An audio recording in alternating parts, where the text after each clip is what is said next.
welcome to our Homemakers Masterclass on my favorite room in the house, the kitchen. I think since we've all been in lockdown, we've become much better acquainted with our kitchens. I think we're all Olympic level dishwashers by now.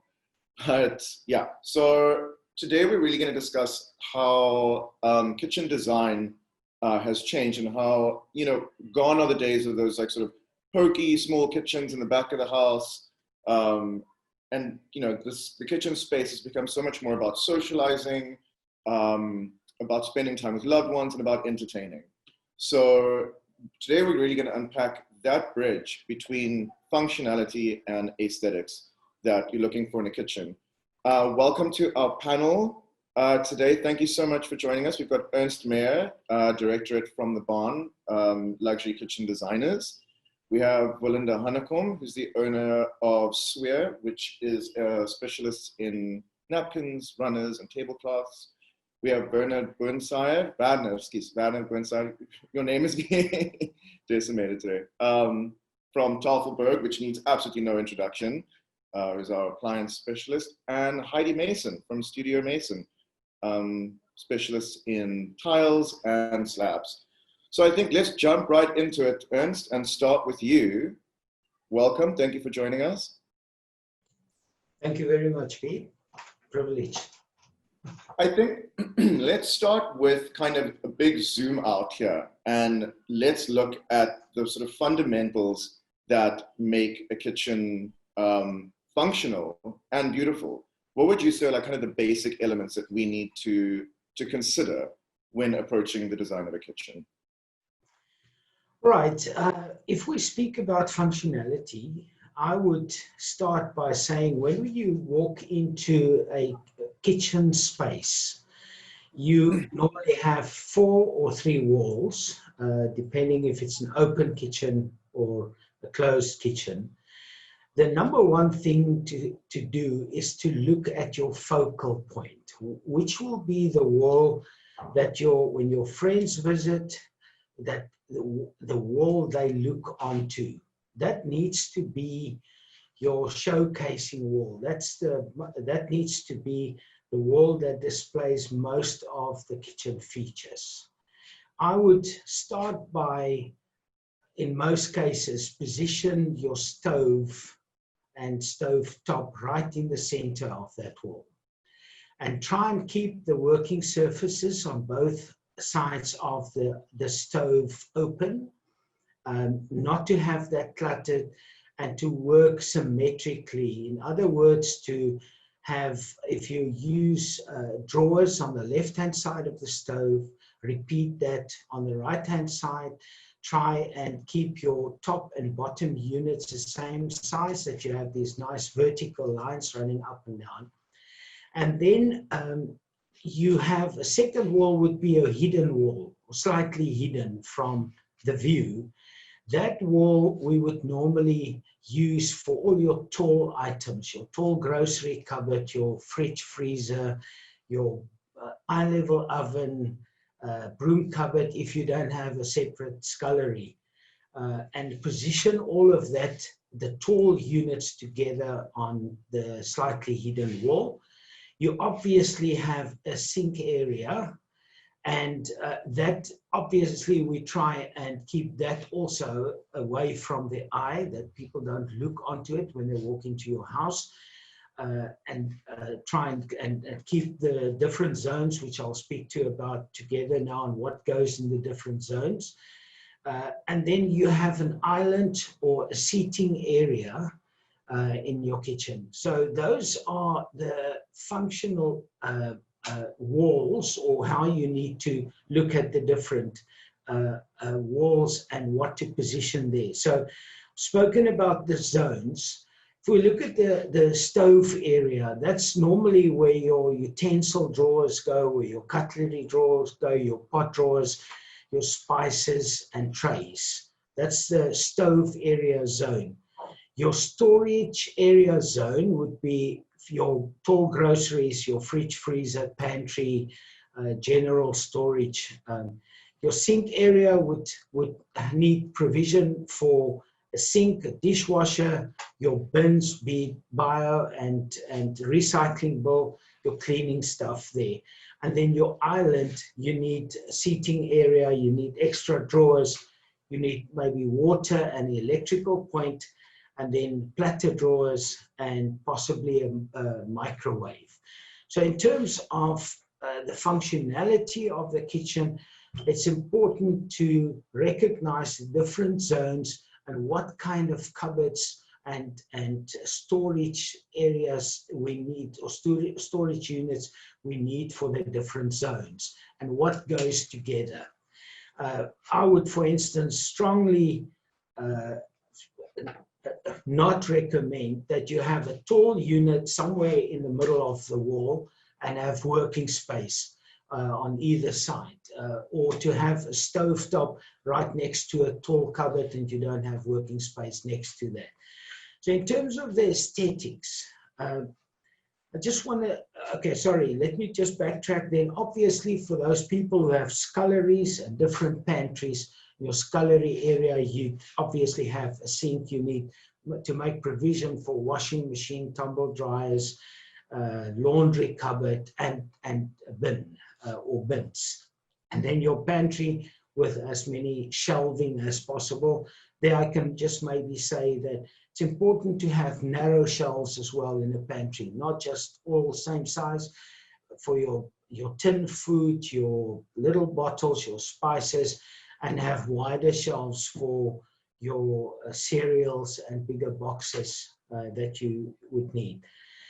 In terms of the aesthetics, maybe we should just speak about some of the trends that we have seen over the last couple of years.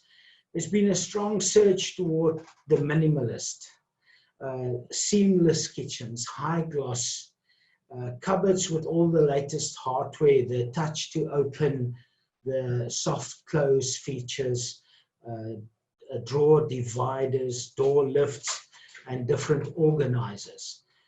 We've seen a trend, an emphasis on darker colors like that lovely gray wall behind you, but we've seen gray has just become a big color, or darker colors. I think for the next couple of years, we're going to see black kitchens, a lot of those. And then it's often combined with a two-tone combination. So it's trendy to say paint the bottom or use dark colors at the bottom and have a lighter color like a white or mushroom colors on top, that you have this lovely two-tone, and then you accentuate it by bringing in extra textures like wooden elements, floating shelves, wooden countertops at the island or breakfast area, or maybe a wooden recipe book holder, that kind of thing. Then obviously we've seen the whole move away from granite to engineered stone, the quartz surfaces. Lighting has been highlighted. If you excuse the pun, we use a lot of pendant lights on seating areas, downlighters below the top units, or downlighters inside glass cabinets, and then strip lights below the cupboards. That you have a two-way lighting option in terms of soft and a warm, inviting ambience with your pendant lights and strip lights, and then a bright and practical lights option when everything happens in the kitchen. And then gas stoves have just become big news, or for a number of years now. We've seen that as a preferred option. And then your double door, your bigger, large-scale appliances like your double door fridge, freezer combinations. And lastly, in terms of trends, I would say drawers have become much sought after. That these days we design kitchens with all the floor units basically with drawers in them, that you have easily access to those bottom hidden corners, You have drawers, you have all the lovely dividers that are available. You can organize everything that goes below counter. And so the different options in terms of drawers have become big news. So, sorry, I'm taking a lot of points. The last thing, just the design pointers, maybe. Do you want me to continue? Sorry, I don't want to take up all the time. No, and that concludes our masterclass. No, I'm joking. No, please, carry on. Please.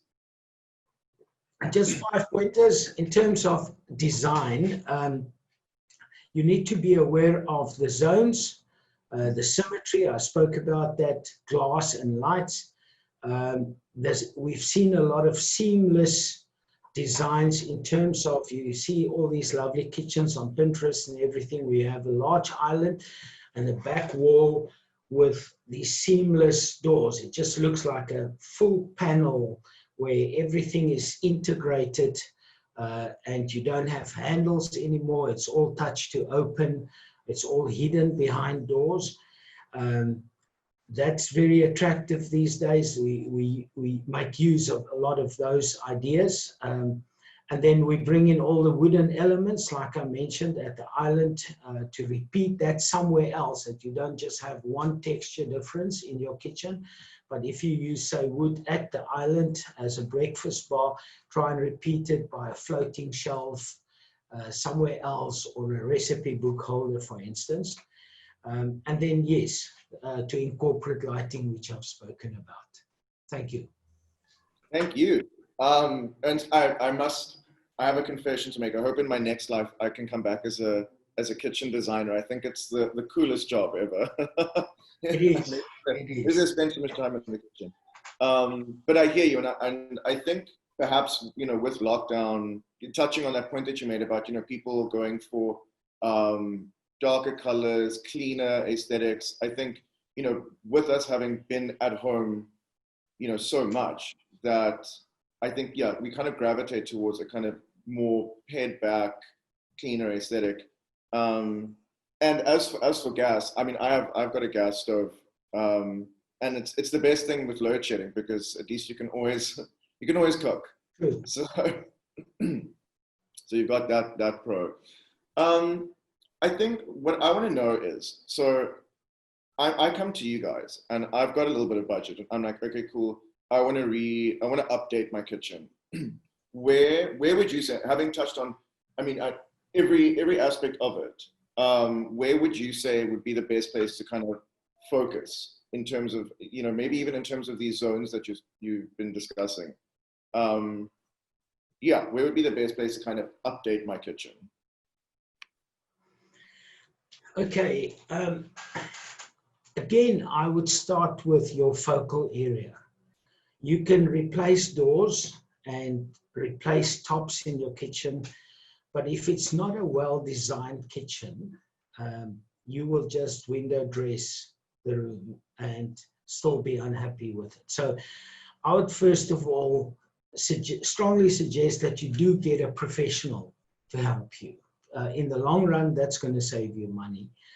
So to make sure that your focal area is as attractive as possible, I would suggest, if your kitchen is closed, that you try and open it up. It's just the way we're going to live from here onwards. We're going to spend even more so see the kitchen as the hub. And people use their islands these days for homeschooling. They use the countertops for Zoom meetings. And it's just lovely to have friends over. We're probably not going to go that much to restaurants anymore. Rather invite friends over, cook up a storm, and they want to sit there. So try and open up the room, break out the wall, or that's the number 2 thing I would suggest. Then the obvious items to change in a kitchen is the doors and the tops. If your cupboards are still in a fairly good condition, that's the way to go. That would make the biggest difference by changing what you see, the outside surface. I would suggest that you go for drawers below counter. I would suggest you employ lighting, different areas and options, pendant lights, that kind of thing. And then only later down the line, I would suggest that you can consider your tiling, your floor tiling, but rather there's such incredible paints available these days. You can paint everything and create lovely impressions and what's the word that I'm looking for? The effect by creating or using different color paints.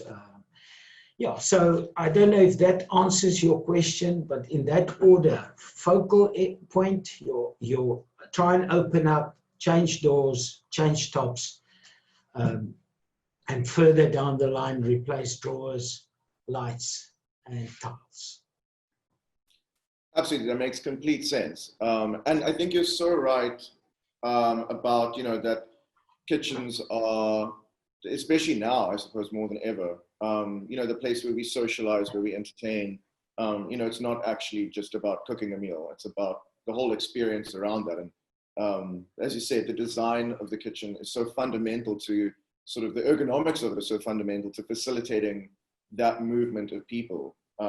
There's nothing worse than being in a badly designed kitchen where you're falling over each other, or nothing is where it's supposed to be.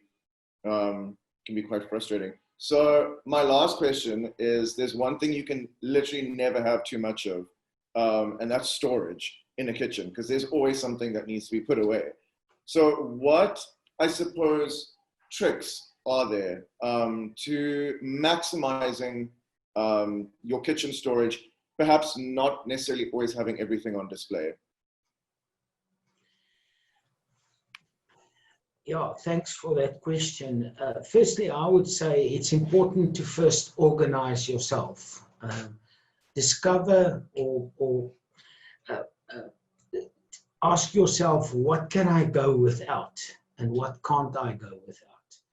There's a lot of stuff, if you don't use it for 3 months, rather store it in a plastic bin or container in the garage. But try and get rid, first of all the extras in the kitchen that you never use. Again, I want to come to drawers.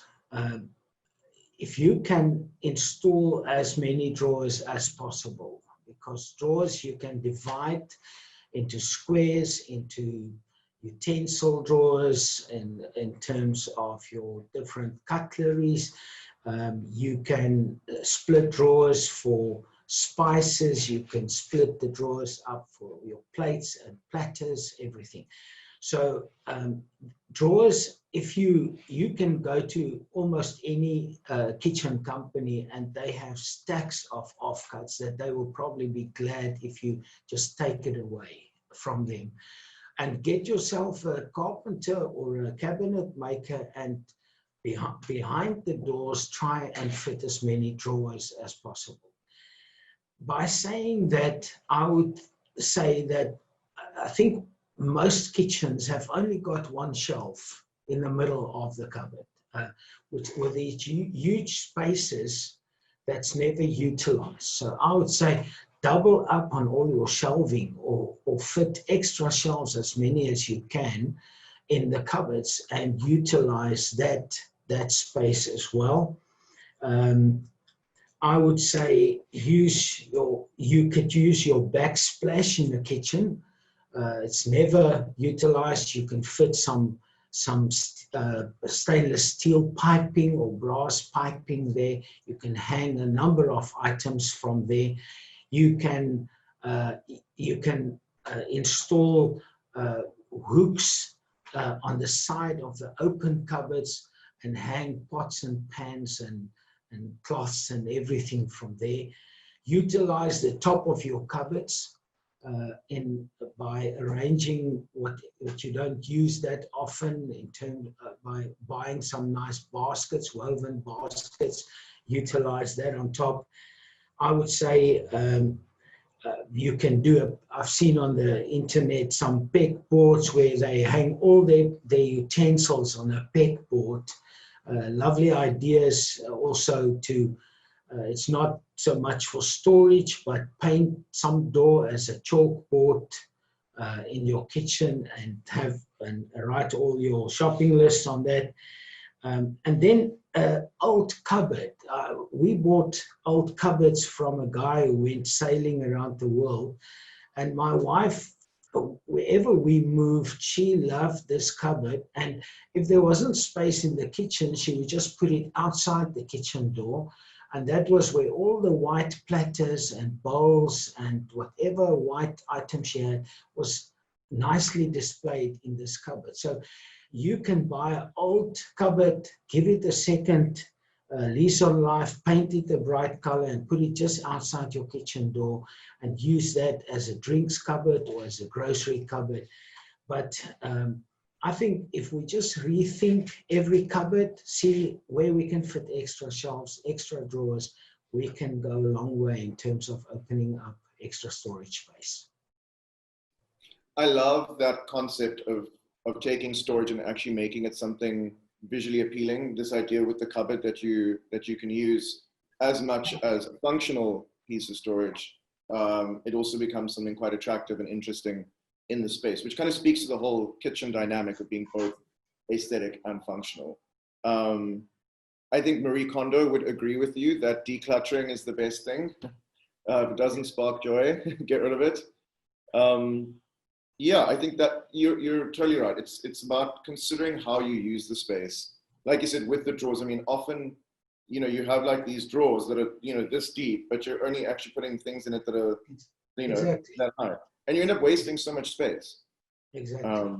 So it is really about kind of considering how you use the space. Ernst, thank you very much. That was really great and super informative. Thank you very much for being here. Thank you very much. We are next chatting to Werner from Tafelberg. Hi, Piet. Hi, thank you for being here. Thanks for having us. It's a real honor. So I must admit, and I don't know if this is weird, there's a huge Tafelberg close to, in Greenpoint, I think it is, quite close to me. That's right, yes. Yeah, and it's honestly like so much fun to just go hang out at Tafelberg because you guys have so much cool stuff there. Just go and like look at everything and see what's going on. So obviously you guys specialize in appliances. Yes. So what kind of, being September, a new season, big on trends, big on people going, I want to update my space. I want something new. What would you say in terms of appliances are trends that are coming up, and what should we be looking out for in that space? Well, yeah, I mean, it's September, but I mean, we've had so much rain and snow in the last 2 weeks. You'd never say it's spring day. So I think our winter season also pulls right through into October most years. And because of that, seasonal products, obviously like tumble dryers and heaters and those kind of things, gas heaters especially, are trending. We have energy efficient models that people are looking to buy because of load shedding and the challenge that they have with rising costs in electricity. And then also with the alcohol ban being lifted a while ago, wine coolers again. I mean, we didn't sell many wine coolers through the lockdown and the liquor ban, but all of a sudden now wineries, people with cellars at their houses and those kind of things, they're all buying wine coolers again. So it's a big trend. And then with us not wanting to go to the shop as much as we used to, people might go once or twice a week to pick up groceries. They buy a lot of frozen produce and things that they can keep for longer. So upright freezers are trending big at the moment, and it's difficult to get stock because with lockdown, a lot of forecasts from suppliers were cancelled from overseas, not knowing how long we were going to be in this lockdown. And luckily, we've secured a lot of stock. So chest freezers, upright freezers, those kind of things are big in demand. And then I think for this panel, with regards to aesthetics, we've got a very big trend towards minimalism, where people are buying integrated models fridges, dishwashers, those kind of things. That opens up the kitchen a little bit more, gives you more space to host, and also to have cleaner lines in the kitchen, because I think traditionally we are people that tend to buy appliances and then the kitchen's got to conform to them. But it's actually should be the other way around. You know, the appliances should conform to the aesthetic in the kitchen.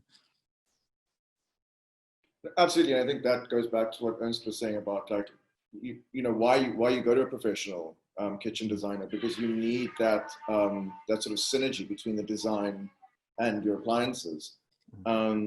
And I love that wine fridges are trending. That's great. Everyone's stocking up again.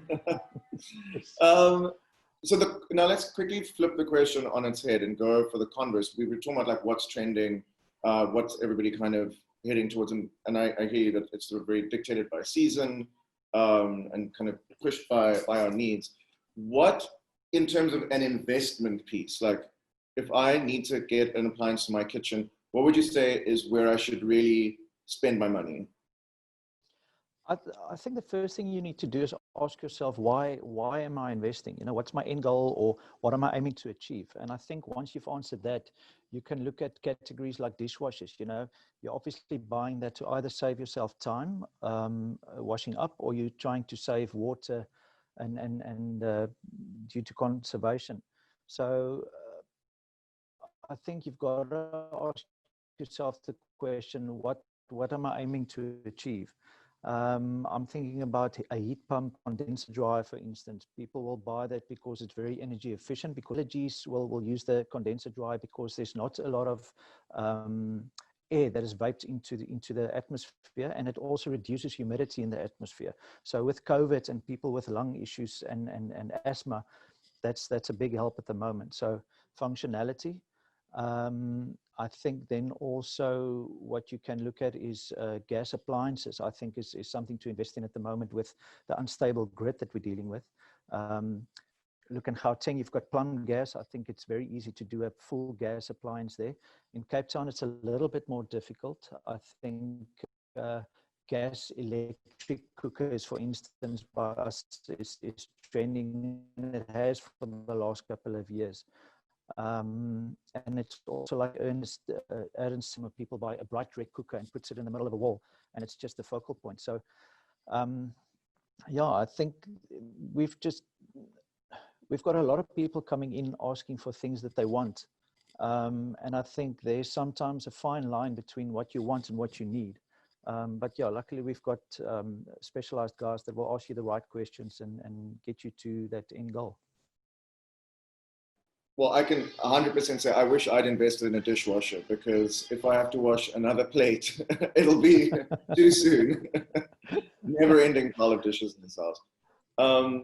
It's great that you touched on, you know, asking the right questions, which I think is something, like I said, a lot of people don't do. I think maybe they go in with this preconceived notion of, I want that, without maybe having thought it through or knowing what they need to ask.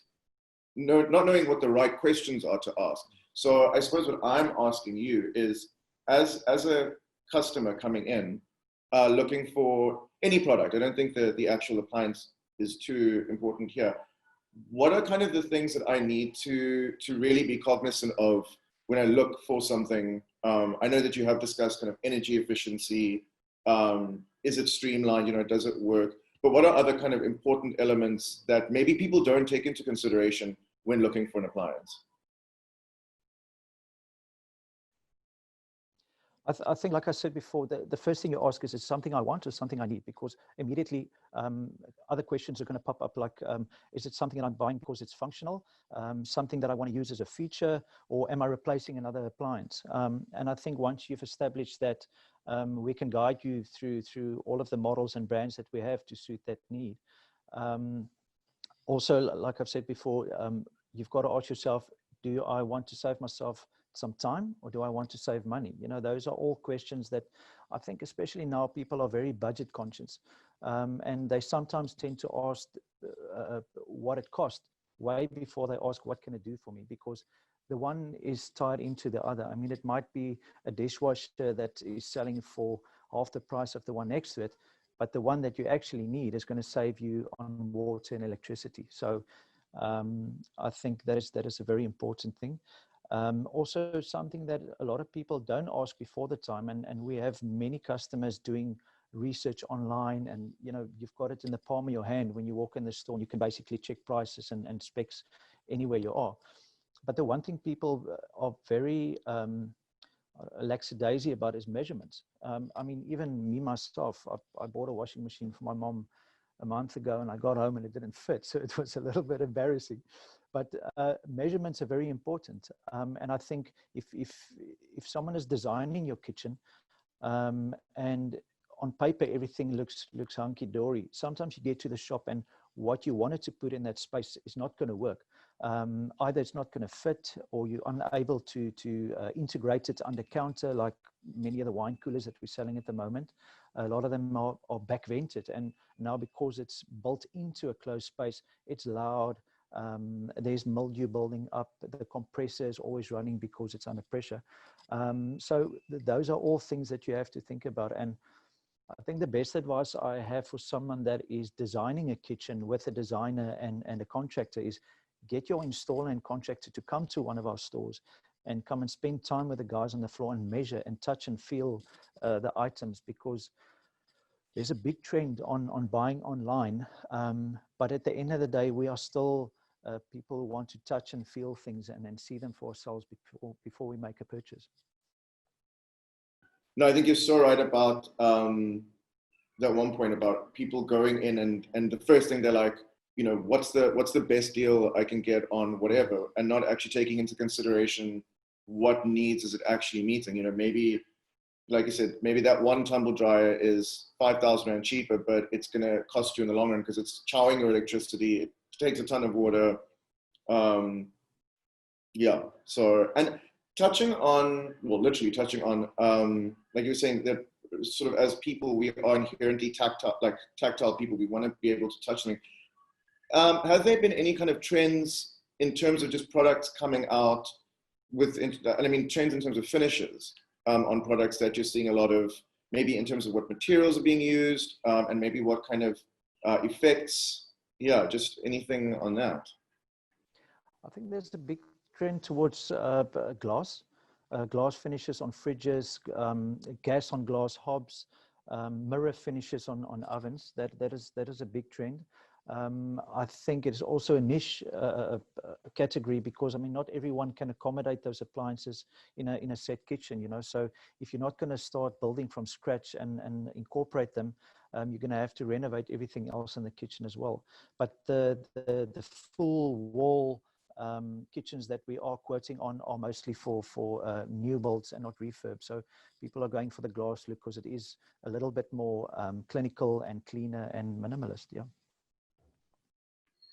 Anna, thank you so much for joining us today. Thank you, Piet. Great talking to you. Thank you very much. And we're now moving to Heidi from Studio Masson. Hi, how are you? Hi, well, and you? Good, thanks. Very good. So I think we'll jump right in and kind of discuss the duality here, which is the look and feel of your kitchen, your aesthetic. How do you balance what is trendy and what is timeless, and what kind of a look would you say bridges both of those? Well, I think, you know, the most important thing is obviously to have a timeless kitchen, because the last thing you want is to put your house on the market 5 years after you've spent a fortune on it and somebody walks in and goes, oh, this is dated. So it's a combination of, like Winston also said, combining those more classic things with maybe a feature that would be easily changed, that is on trend, like the kitchen counter, the island counter that's so popular at the moment. That's the kind of thing that you could really make a statement with. But in 5 years' time, if suddenly that marble or the counter is no longer on trend, you can easily change it without a major expense, and your kitchen could be refreshed. So I think it's definitely a combination of having on-trend elements, but also those classic timeless elements. And do you feel, I know Ernst has touched on it, Bernard touched on it, do you see people going for a more minimalist approach, a sort of a cleaner aesthetic, a more pared back Definitely. I mean, I think it's yeah. We generally follow the trend that comes from the kitchen designers. So, but everything is much cleaner, much simpler. Nothing much on the counter. I mean, one of our suppliers is actually integrating an induction system into the counter itself. So you have a cooking surface that has nothing on it when you stand and visually look at it, but it has the induction integrated into it. So you can cook on the surface, you can wipe it clean, and in 5 minutes, you don't even know that you have a stove there. So the whole minimalist thing definitely is on. What's nice with the porcelain specifically is there's such a variety of choice in terms of color and design, a marble effect, a wood effect, a stone effect, that you can combine these and have sort of the clean counter and then really have a statement piece like the island in an extravagant marble that really makes a statement. I 100% agree, and I think our lives are so busy and so cluttered already. The last thing you want to do is go to your kitchen and be more cluttered and no. And you want something that's practical and easy to kind of live with, that you don't need to stress about if you're cooking and cleaning and oh my God, it's going to look dirty, because ultimately your kitchen is part of your living space, you know. So it's really got to be a place that actually really looks good all the time, because you walk into your space in your kitchen and you're sitting in your lounge and you're entertaining, it's really part of that space. So the choices you make in your kitchen are actually the most important choices, I think, in your home, because it's the one room that sells the house. It's the one room where everybody goes, okay, if the kitchen is great, the other things I can live with, you know. So it is really, for me, it's the most important investment in any home is the kitchen, and then the choice of the right materials, because you want an easy life. We're all busy, we work, we've got kids, you know, you don't want to have to spend hours cleaning your kitchen counter to make it look nice because you've got guests and now you've cooked, and you want a surface that you can wipe clean, that you don't have to worry about. You can put a hot pot on, you can, you know, spill a glass of wine and it's not going to be an issue. Mm-hmm. Absolutely. I think, yeah, the materiality is so important because, as you said, it is such a functional space. Like, of course, you're using it and functional beyond sort of just cooking food. You know, it is where we all hang out with our friends, we drink wine and socialize. Maybe the kids are doing homework at the island. You know, it's a very social area. So, yeah, you do want materials that are more conducive to making your life easier, because we could all really do with that. And then actually interestingly, I want to know in terms of color as well, like, have you guys seen, I know Ernst touched on it, just saying darker colors. I know Vanna was saying, you know, mirror finish, glass finishes. Have you guys seen that sort of direction to darker? Definitely. I mean, we've often seen our clients and then the designers, because very much we're sort of at the last stage of the kitchen design. So the design is done and then clients come shopping for their countertops. And, you know, if there's a very dark elements inside the kitchen, it's nice to bring something light with the countertop. And then you can combine it with a darker element in the porcelain somewhere else, you know. So like Owen said, you know, you're combining textures, you're combining colors, just to make sure that your aesthetics balance, you know, that it's not all just dark or not all just light, that you have a statement in your kitchen. So, I mean, the range in the porcelain specifically, the color scheme is amazing. So you can go for really dark colors, really light colors, extravagant marbles, in light colors and dark colors, you know, so the choice is incredible. And I think once you've got your design done and you work with the kitchen designer, then to choose the marble or the finish that works best with that. And on the topic of the porcelain as a material, what kind of, because I mean, we all know marble and wood, but I don't know how many, you know, consumers know a lot about porcelain as an actual material. And my question is, what should people know about it and kind of why it's so great? Well, the reason that it's great is because really it is a durable and maintenance-free product. You can take your hot pot directly from the stove, put it on the countertop, you can take it out of the oven, put it on the countertop. It's scratch resistant, it's heat resistant, and it's stain resistant. So for a surface in a kitchen where most of us work, I mean, there's very few that have chefs that can come in and do the kitchen and do the cooking and the cleaning. So we all end up having to maintain our kitchen. And, you know, the porcelain offers that peace of mind that you can literally do anything on it. The kids can draw on it and you can wipe it off, you know. If somebody accidentally puts a hot pot onto the surface, you don't need to worry that it's now been damaged. So it's a maintenance as a stress-free product, I think. And there's the range of options. You know, the marble effects are absolutely on trend. Everybody has sort of the statement piece in the kitchen, be it an island or a splashback with the marble, and you can't do that with a natural product because you have the issues of it scratches, the polish wears, you stain it if you drop anything on it, you quickly have to clean it up, you know, and you're not always able to quickly clean up something. If you've got guests and they put a glass of wine on the table and it leaves a ring, you only see it the next morning maybe, you know, but with porcelain, that's no stress. You just take a wet cloth and wipe it off and it's done. So it really is becoming a really popular product specifically for kitchen counters. And then also for splashbacks, you know, because you wipe, he's cooking, it's behind the stove, everything splashes, you're making a curry and there's turmeric everywhere, just wipe it and it's perfect. So, you know, it really is, I mean, we found that it is the best product on the market in terms of a kitchen top, to have a porcelain top. No, you're 100% right. I mean, a kitchen is the last place where you want finicky, precious things that are going to leave I mean, yeah, you don't want to put marble in there and then the next thing, like you said, someone knocks it off. No, that's it, you know, and you like, spend so much money on it and then you're continuously trying to maintain it, and then the other worry is, you know, if you've got somebody else in your kitchen cooking, your kids come in and they want to make a sandwich or whatever and they mess. They're not thinking about who's going to clean it up and how difficult it is to clean. So, I mean, as a family, it's a good surface for everybody. And is there anything else we should, again, and I'm, like this is the question I asked about, and if I'm coming into Studio Masson, what are the questions that I need to be asking that we haven't touched on? We've discussed durability. We've discussed, you know, having an aesthetic that is sort of maybe pared back, a bit more timeless. But what else do I need to just be cognizant of when I'm coming in and I want to invest in your product? Well, I think the most important thing is, you know, you need to be sure on the look that you want to create.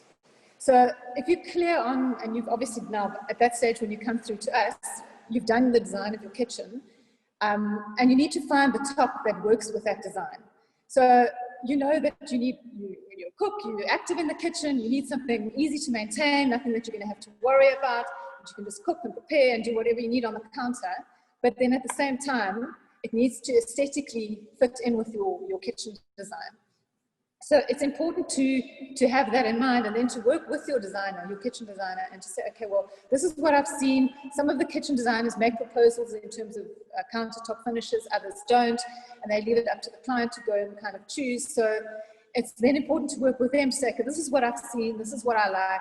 You know, so the whole communication between ourselves, you as the client and then the designer is very important to make the right choice and ultimately make your kitchen dream come true. No, totally. I think that's really what's come out of here is trust the expert and kind of know what you want. I suppose that those two go hand in hand. Heidi, thank you very much. Yeah, pleasure. Thank you for the opportunity. It was great to have a chat. As you know, we've been discussing sort of all aspects of the kitchen, from design to finishes, and really, Belinda, when we come to you and to Swier, it's now we're getting to like the finishing touches of the kitchen experience, if you want to call it that. And when it comes to napery, you know, for first-time buyers, you know, where do you start building your collection? So where would you start and how would you build it up? Okay, if it comes to when you redoing your house or your kitchen or whatsoever, most of the people nowadays, they want to, especially with the lockdown we had, people get together in the kitchen now. So it's always good to have like a homely feeling in your kitchen, and not just, people sort of move from the TV room to the kitchen now. So it's good to have a nice tablecloth to make it feel really at home and warm. So I believe in proper linen.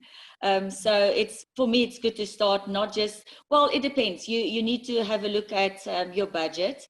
If you can't afford a tablecloth, just go for start with a nice runner. But I myself, I prefer a tablecloth. It is just more yeah, it's just more luxurious, but you don't have to have a tablecloth. You can have a runner and create the same homely effect that you want to create. And Yeah.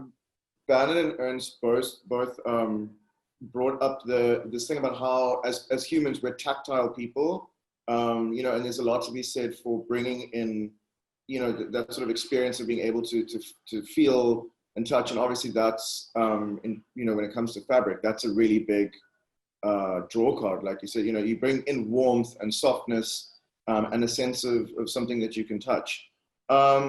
So what, I know you guys have different fabric options, from Yes. traditional linen to more of a textured fabric, and then the Swier stand-up. What is the major difference between them, and kind of what different needs do they address?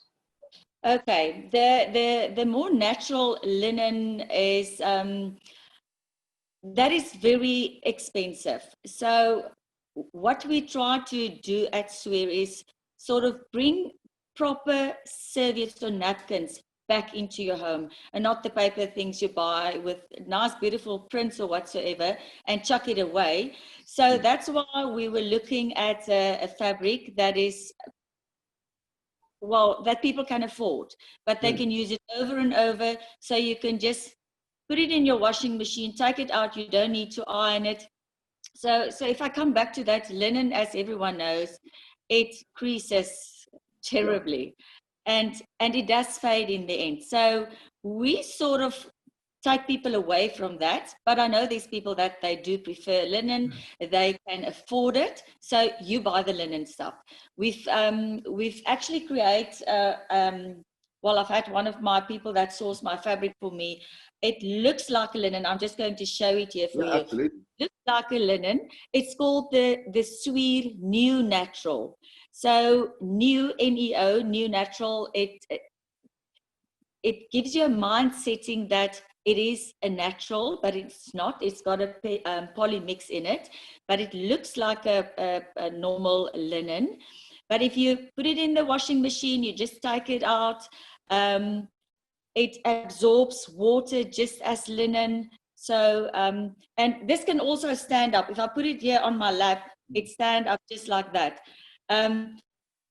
So it's got a more, it looks more affordable than the normal stand-up we used to start with. As you can see, the normal stand-up, this is a plain poly. It's white at the back, so it's got a nice print in the front, but this is a very cheap version. I've got students in my house. My two boys are at university, but I like to educate them. When you do a braai, a proper Afrikaans braai or South African braai, please don't use paper napkins. Use these ones, because you can just put them in the washing machine and take them out. You don't have to do a floral print. You can actually do any print, but I want my children to be more educated when it comes to, when you do a braai, don't do it like a affiplaas. Oh, my friend from the Platteland will kill me because I'm from the Platteland myself, but you can do a proper thing without it costing you an arm and a leg. So that's where the Swier poly comes in, the poly comes in. It is way cheaper than well, not way cheaper, but it is cheaper than the New Natural. The New Natural is more when you want to, in your house, do the thing, invite guests over, friends over, and you want to have a nice proper set table, even in the kitchen or at your dining room or whatsoever. So yes, that's mainly the difference between the two. And the New Natural is not, it's on both sides. So it's not that you have a white thing, a white napkin. Okay. Yes. And Belinda, like in terms of from the design side, have you noticed kind of, I mean this in terms of like trends, of where are people going in terms of feel, in terms of design, like, you know, physical, like print? Where do you feel, you know, being September and being kind of the month where we think like, I want to refresh, I want to redo. What for you have been like key trends that have come out? I think flowers is there forever. If you go back to the early 1900s, even to the 1800s, flowers it's been there forever.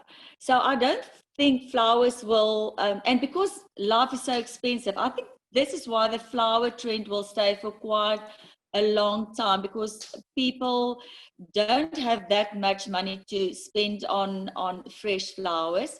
So if you just put on a normal, a beautiful printed tablecloth with flowers on it, already you're saving there. So I think the floral trend will stay. Prints are here now. Anything you can print on anything, and I think the printed stuff that is definitely the future. Because it's cheaper than the woven stuff as well, and because people want to change more constantly, but still it shouldn't cost them an arm and a leg. That's also why they prefer to go for the digital printing. But trend wise, really, I think the flowers are here. Yeah. They're here to stay. Definitely here to stay. We've seen that as well on the magazine side, just floral prints, botanical prints. I mean, they've been around for a while. It's certainly not a new trend, but it's just people love it. And like you said, Yeah. also, it goes hand in hand with that thing of, in lockdown, everybody suddenly got like 1 million plants in their houses, and everybody's now a vegetable gardener. I think we're all kind of gravitating towards that. Yes. So that's very cool. And another thing you brought up, which I thought was great, is it is a really cost-effective, but also quite effortless way of refreshing a look. You know what I mean? Like, you can have different designs, and you can incorporate those without having to, repaint the wall or do whatever. So you can kind of bring in that sort of very quick refresh element. So the last question I have for you is table settings. Table settings is an art form on its own. Absolutely. And it can really make or break a dinner, especially if you're kind of entertaining a more formal dinner. But like you said, even if you're having a bride, there's no reason to now downgrade. And go use paper napkins or whatever. So I think what I want to know from you is, what are your top tips on creating a really impactful, beautiful table setting, that doesn't break the bank or take 4 hours? Yeah, if you have like a proper tablecloth with a nice print, then you can just go outside and have a look at nice green leaves, branches or whatsoever, and just put something on the table. You can have a different look every time with the same tablecloth. If you don't want to put a tablecloth on your table, if you have I have a beautiful yellow wood table, 12 seats in my house. So what I usually, it depends what I feel like. But sometimes I just use some of my beautiful floral napkins. Change up with the glass, the drinking glass or the wine glass I have, maybe some candles, and then fresh flowers. But if I don't have fresh flowers, I will go for my tablecloth and put some green, nice leaves, maybe do a nice, easy glass with glass vases with some greenery in it, just to give it a fresh look. But I prefer a tablecloth and nice napkins. So, but you don't have to have a tablecloth. You can even put a nice runner with matching napkins together with that, and then you can still go to your garden and just add some greenery, and you have a fabulous table. And a bit of candles. Candles is always good. Oh, candles always the best. Yeah, you got to have those. But that's so great, and it's so true. Yeah, like what you said, you can mix it up, you can shake it up. Yes. Yeah, I think that's the most important. Thank you so much for speaking to us today. This has been so amazing.